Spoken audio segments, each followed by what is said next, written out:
Pierre Desgraupes leaned forward in his chair on the Studio 4 stage, his upper body angled at 15 degrees toward his guest, his hand gesturing in a slow arc toward the darkened wings on the right side of the platform. Brigitte, I know discussing your childhood is difficult, but our viewers want to understand the young woman behind the headlines. His voice carried through the studio without amplification, steady and practiced. The stage lights created a pool of white heat around the two guest chairs. Three overhead spots positioned in a triangle, each one angled downward at 45 degrees, creating sharp shadows on the polished wood floor. Brigitte Bardot sat 3 feet away in the second guest chair, her posture upright with her spine not touching the chair back, a wireless lavalier microphone clipped to the neckline of her black dress just below the collarbone. 120 audience members filled the tiered seating behind the cameras, arranged in 7 ascending rows that formed a semicircle around the stage area. 8 camera operators positioned their equipment in a loose semicircle around the front edge of the stage, their bodies crouched or standing behind wheeled dollies, their hands resting on the camera controls. The nearest camera stood 6 feet from Bardot's chair, its lens pointed directly at her face. 3 co-hosts sat at a curved desk to the left of the main stage area, their script pages visible under individual desk lamps that created small pools of yellow light on the white paper. The red light above camera 1 indicated live broadcast, a small LED glowing steadily in the darkness above the lens housing. Desgraupes smiled, his teeth visible for 2 seconds, and repeated his question about her estranged family, his right hand now gesturing palm up toward Bardot. His microphone, a standard wired unit, sat clipped to his lapel, the cable running down inside his jacket. Bardot's hands rested on the armrests of her chair, both palms flat against the padded leather, her fingers spread slightly with the tips extending past the front edge. The microphone cable ran from the clip at her neckline, down the front of her dress in a visible black line, then disappeared at her waist where it connected to a small rectangular transmitter pack attached to her belt on the right side. Desgraupes' hand remained extended toward the darkened wings, his fingers pointing at the shadows beyond the stage lights where the backstage area began. If you're interested in untold stories from cinema's golden age, subscribe now. This is a fictionalized dramatization inspired by real public figures and historical settings. It does not depict a documented event.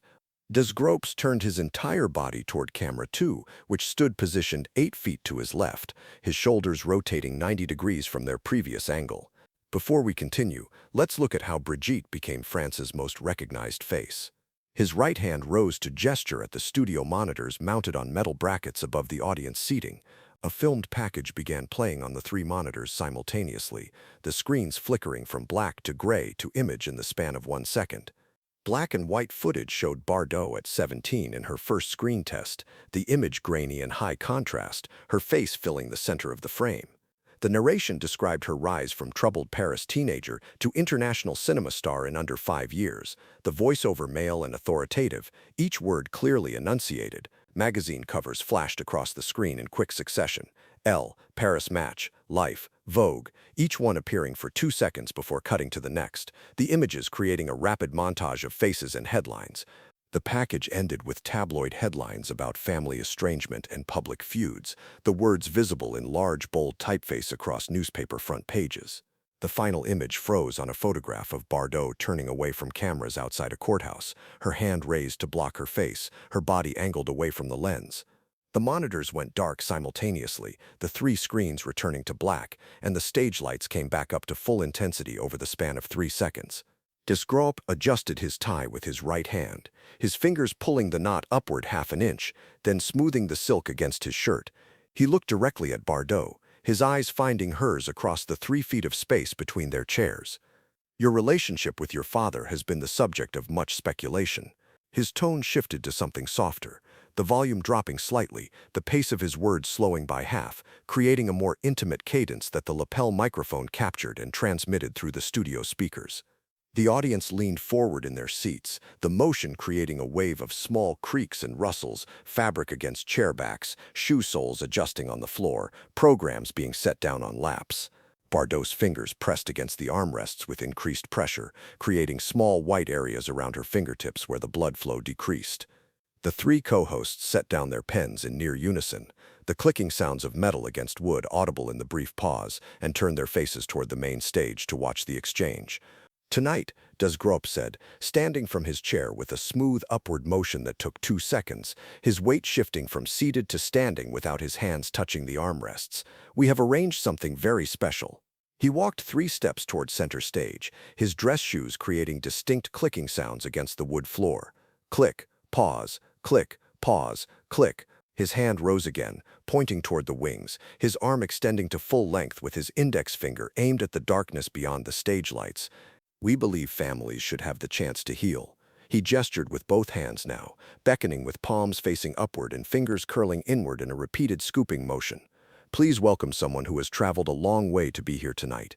The room went quiet. The audience stopped shifting in their seats. The camera operators froze their movements. The co-hosts ceased rustling their papers. A figure emerged from the darkened wings on the right side of the stage, moving from shadow into light in the span of 3 steps, carrying a bouquet of white roses wrapped in clear cellophane. Bardot's father walked onto the stage in a gray suit with narrow lapels, the flowers held at chest height in both hands, his fingers wrapped around the stems through the cellophane. Camera operators pushed their equipment forward on wheeled dollies, the rubber wheels creating soft rolling sounds against the floor, the mechanical movements creating a chorus of small squeaks and clicks. All eyes turned toward Bardot. Every face in the audience rotating to look at her chair, every camera operator adjusting their angle to frame her in their viewfinders, every co-host leaning forward to see her reaction. Her face remained expressionless under the stage lights, the 3 overhead spots illuminating her features from above and creating shadows beneath her cheekbones and jawline. Camera 3 zoomed in on her hands, the lens extending with a faint mechanical whirrs, filling the frame with her fingers still gripping the armrests, the knuckles now visibly white.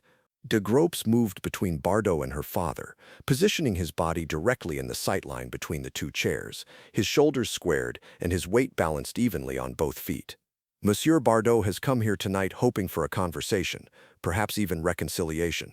The audience began applauding, individual claps at first, 1, 2, 5, then 10, then building in waves until all 120 people created a wall of sound that filled the studio from floor to ceiling. Her father took 2 more steps forward, the roses bobbing slightly with each footfall. Brigitte, your father is here, Desgraupes said, his voice rising in volume to carry over the applause, the words amplified through the overhead speakers mounted in the upper corners of the studio. He extended his hand toward the older man, his palm open and fingers spread. He's brought flowers and wants to speak with you. The co-hosts stood at their desk, their chairs scraping backward against the floor with 3 distinct sounds, their bodies rising in sequence from left to right. Her father stopped 4 feet from her chair, his forward motion ceasing mid-step with his right foot slightly ahead of his left, the roses trembling slightly in his hands, small vibrations visible in the white petals and green stems. The applause continued for 8 seconds, the sound maintaining consistent volume and rhythm, hands meeting hands in rapid succession throughout the audience.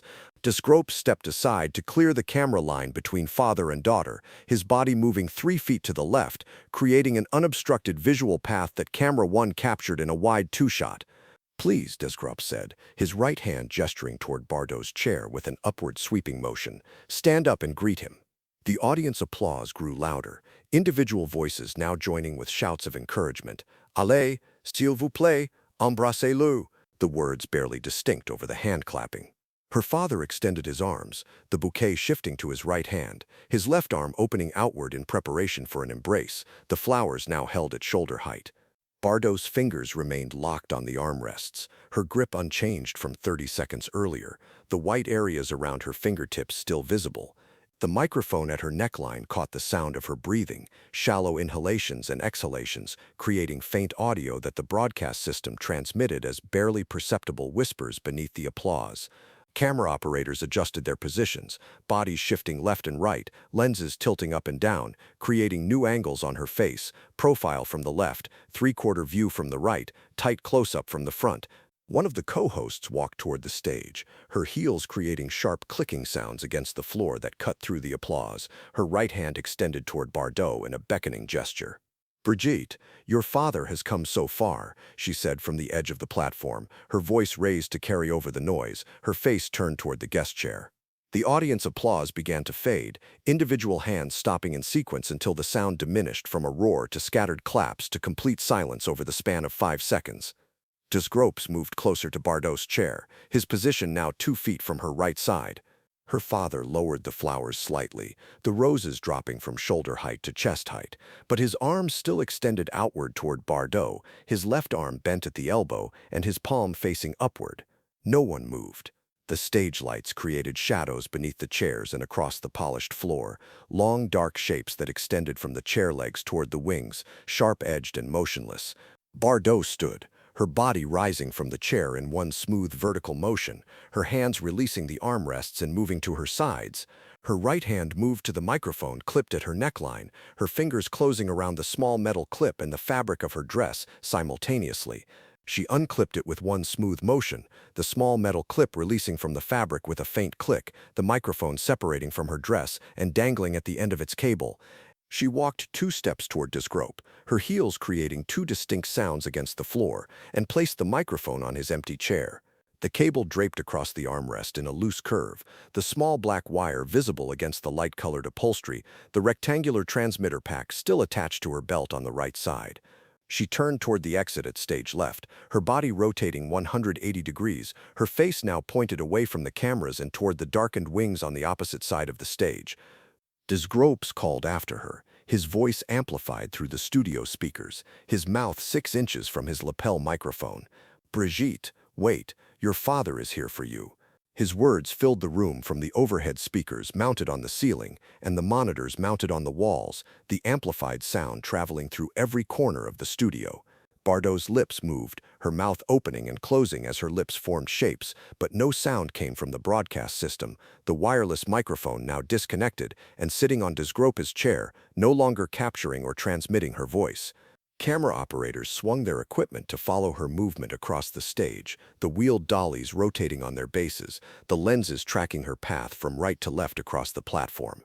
The audience sat frozen in their tiered seats, bodies motionless and hands resting on armrests and laps. Her father's arms dropped to his sides, the motion slow and controlled, the roses hanging at waist level in his right hand, the white petals now pointing downward toward the floor.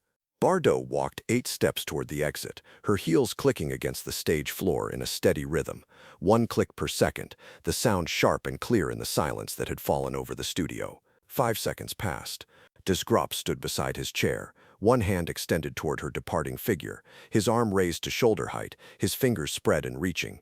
The co-hosts remained at their desk, their bodies frozen in standing positions, their faces turned toward the exit at stage left where Bardot was walking. Her father stood alone at center stage, under the full intensity of the 3 overhead spots, the white light illuminating his gray suit and the white roses in his hand. 10 seconds passed. The clicking of Bardot's heels continued, growing fainter as she moved farther from the center of the stage. Camera 5 followed Bardot to the wings, the operator walking backward while holding the camera steady, maintaining focus on her figure as she approached the darkness beyond the stage lights.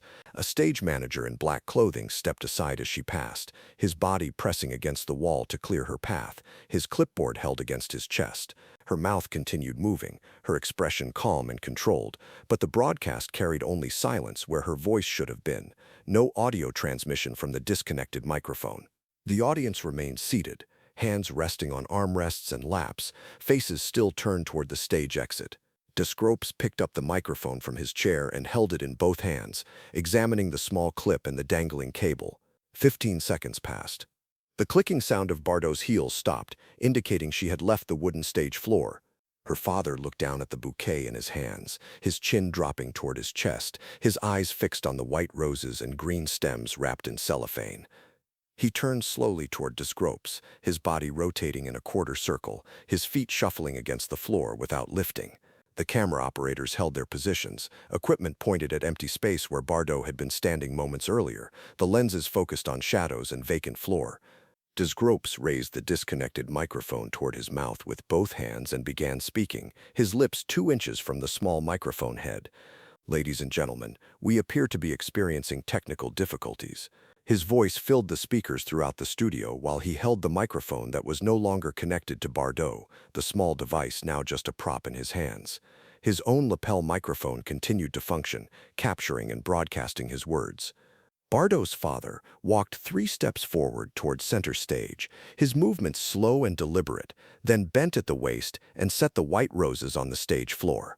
The flowers made a soft sound against the wood, a muffled rustling of cellophane and petals meeting the polished surface. He straightened, turned his body 90 degrees to the right, and walked toward the opposite wing, away from the exit Bardot had taken, his path carrying him toward stage right instead of stage left. Desgraupes stood alone under the stage lights at center stage, the disconnected microphone still in his hands, his fingers wrapped around the metal shaft. The 3 co-hosts returned to their desk and shuffled their script pages, the paper rustling creating the only sound in the otherwise silent studio. 8 cameras remained pointed at the empty stage, their red recording lights still glowing in the darkness above their lenses, capturing the vacant space where 3 people had stood moments before.